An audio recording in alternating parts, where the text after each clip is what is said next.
Hello everyone, कैसे हो आप सब। उम्मीद करता हूँ कि आप सब अच्छे होंगे। और दोस्तों, आज हम क्लास लेके आए हैं बीएससी पार्ट फर्स्ट ईयर वालों के लिए बॉटनी विषय का सेकंड पेपर, जो कि microbiology, mycology and plant pathology का है। तो दोस्तों, इसको हम एक पेपर के रूप में सिलेबस तैयार किया गया है। अब आप सभी को पता होगा कि जो पेपर आता है आपके, उसका मैक्सिमम मार्क होता है वो 33 नंबर का होता है। और जो आपको उसको करने के लिए जो टाइम अलॉट होता है वो 3 घंटे का होता है। तो दोस्तों, वीडियो स्टार्ट करते हैं। उससे पहले मैं आपको एक बात बता दूं कि आप हमारी चैनल को सब्सक्राइब कीजिएगा, वीडियो को लाइक करें और साथ ही एक अच्छा सा कमेंट भी कीजिएगा। तो दोस्तों, वीडियो स्टार्ट करते हैं। पहला क्वेश्चन है, फिल अप द ब्लैंक, रिक्त स्थानों की पूर्ति कीजिए। तो दोस्तों, इनमें जो रिक्त स्थान है उनकी आपको पूर्ति करनी है।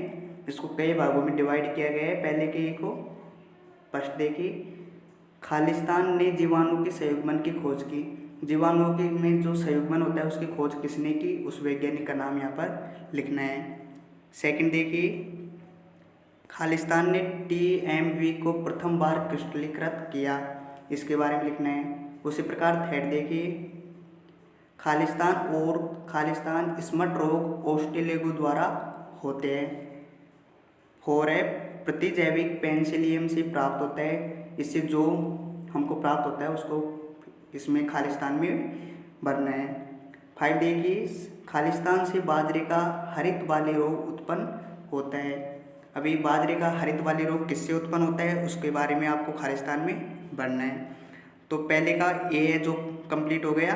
अब बी देखिए, राइट ट्रू और फॉल्स, सत्य असत्य लिखिए। इसमें बताना है हमको कौन सा लाइन है, कथन है जो सत्य है और कौन सा गलत है, इसके बारे में आपको बताना है। बी का फर्स्ट देखिए, एल युग से होने वाली रस्ट सत्य प्रकार की होती है। ये सत्य है या असत्य, इसके बारे में लिखना है। अल्टरनेरिया से पछती सुलझा रोग होता है, इसके बारे में लिखना है।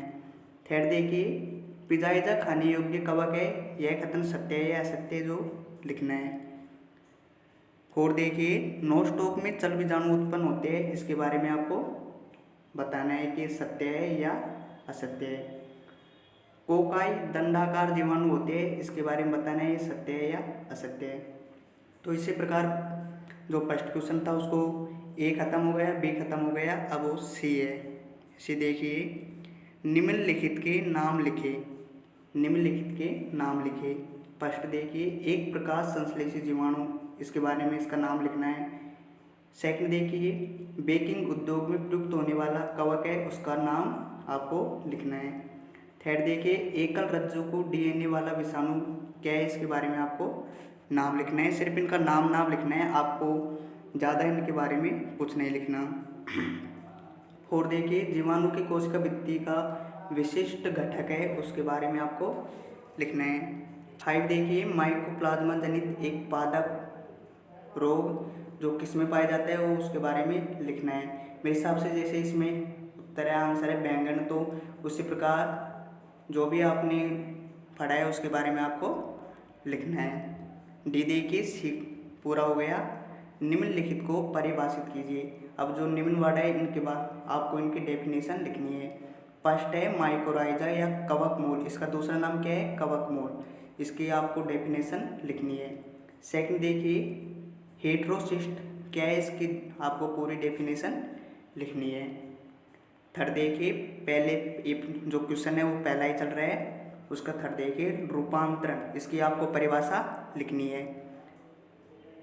नेक्स्ट है विषम जालिता क्या है, इसके बारे में आपको इसकी परिभाषा है जो शॉर्ट तरीके से लिखनी है, विस्तार से नहीं लिखनी, सिर्फ और सिर्फ शॉर्ट लिखनी है। 5 है संयुग्मन क्या है, इसके बारे में आपको इसकी परिभाषा और डेफिनेशन लिखनी है। तो इस प्रकार पहला क्वेश्चन समाप्त हो गया। अब नेक्स्ट देखिए, वर्णनात्मक प्रश्न, प्रत्येक इकाई में से एक प्रश्न का चयन कीजिए। ये सभी आप सभी को पता होगा कि प्रत्येक यूनिट में से अथवा का ऑप्शन होता है, उसमें से आपको मात्र एक जनरली क्वेश्चन करना होता है, जिसको आप अच्छी तरह से जानते हो, वही क्वेश्चन आपको करना होता है। तो क्वेश्चन नंबर 2 देखिए, निम्नलिखित पर संक्षिप्त टिप्पणी लिखिए। ए है नोस्टॉक की संरचना, बी है ओसिटेलोरियम जनन, इसके बारे में इनकी संक्षिप्त टिप्पणी लिखनी है। अब इसमें अथवा का ऑप्शन दे रखा है, अथवा के ऑप्शन में है बैक्टीरिया में जनन पर लेख लिखे, इसके बारे में आपको पूरा लिखना है। यूनिट नंबर फर्स्ट समाप्त हो गई। यूनिट नंबर अब है सेकंड का थर्ड क्वेश्चन देखिए, कवकों के आर्थिक महत्व की विस्तृत व्याख्या कीजिए। जो कवक है उनके आर्थिक महत्व क्या काम में आते हैं, जैसे वो खाने में भी काम में आते हैं, औषधियों में भी काम में आते हैं, उद्योगों में भी काम में आते हैं और अन्य कारखानों में भी काम में आते हैं। तो उनको जो भी मतलब हमारे दैनिक जीवन में जो भी उनका यूजफुल है उनके बारे में आपको विस्तृत व्याख्या करनी है, ना कि आप शॉर्ट तरीके से लिखिए। आपको विस्तृत लिखना है, विस्तार से जितना आपको दिमाग में मेंटेबल है उसको पूरे को आपको लिखना है। इसमें अथवा का ऑप्शन है और अथवा में है विभिन्न रोग कारकों द्वारा पादपों में उत्पन्न रोगों के लक्षणों का विस्तृत वर्णन कीजिए। विभिन्न रोग कारकों द्वारा पादपों में उत्पन्न रोगों के लक्षणों का विस्तृत वर्णन करना है। ये भी लॉन्ग क्वेश्चन है, उसी के आधार पर आपको अंक मिलेगा और उसी के आधार पर आप कॉपी में इसको राइट करें। अगली यूनिट है थर्ड यूनिट। सेकंड यूनिट समाप्त हो गई। थर्ड यूनिट का फोर्थ क्वेश्चन देखिए, एल्ब्यूगो की संरचना और जनन का वर्णन कीजिए। ये लॉन्ग क्वेश्चन है। एल्ब्यूगो की संरचना और जनन दोनों का विस्तार से वर्णन करना है जितना आपको आता है। इसमें अथवा का ऑप्शन है निम्नलिखित पर टिप्पणी लिखें। ए पियाइजा की संरचना, ब एरगट रोग। अब देखिए दोस्तों, इनमें से आपको ये अच्छी तरीक़ा से आता है तो आप ये कीजिएगा, यदि ये आपसे नहीं आ रहा तो आप ये कर लीजिएगा। आपकी इच्छा है, आप कोई सा भी अच्छे से करो। अगली यूनिट है यूनिट नंबर 4। क्वेश्चन नंबर 5 देखिए, पक्सीनिया के जीवन चक्र का विस्तार से वर्णन करना है। आपको पूरा A to Z उसका विस्तार से वर्णन जितना आपको हो सके पूरा लिखना है, क्योंकि लॉन्ग क्वेश्चन है। उसी के साथ इसमें अथवा का ऑप्शन दिया गया है। अथवा में है निम्नलिखित की व्याख्या कीजिए। इनकी व्याख्या करनी है। ए अल्टरनेरिया में संरचना व जनन के बारे में आपको पूरा लिखना है। ये जो अल्टरनेरिया है वो एक जीव है, उसकी संरचना कैसी होती है और इसमें जनन का जो भी प्रोसेस किस प्रकार इसका प्रक्रम रहता है उसके बारे में आपको विस्तार से वर्णन करना है। वह देखिए, एगेरिकस की संरचना लिखनी है। इसकी सिर्फ संरचना स्ट्रक्चर के बारे में आपको विस्तृत वर्णन करना है, न कि जनन के बारे में। तो दोस्तों, आप इन सभी क्वेश्चनों को, ये मोस्ट इम्पोर्टेंट क्वेश्चन है और ये आपके 2021 में आने के इनमें से 50% क्वेश्चनों के 2021 में आने के पूरे चांस है। तो उसके आधार पर आप इनको बिल्कुल क्लियर रख लीजिएगा। अब एक बार मैं आपको इनकी स्क्रीनशॉट लेना चाहूँ तो आप इनकी स्क्रीनशॉट ले सकते हो। आप एक बार इनकी सभी क्वेश्चनों के स्क्रीनशॉट ले लो और उसके बाद में आप इनको नोटबुक, प्लेलिस्ट, नोट्स जिनके भी आपके पास उपलब्ध है उन सभी की सहायता से इनको डेफिनेटली आप इनको क्लियर कर लीजिएगा।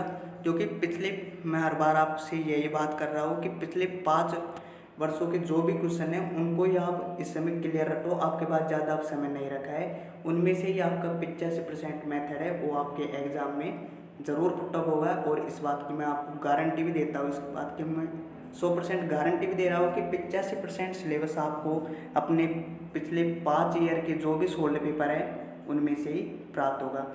तो चलिए दोस्तों, अगले वीडियो में मिलेंगे। धन्यवाद। जय हिंद, वंदे मातरम।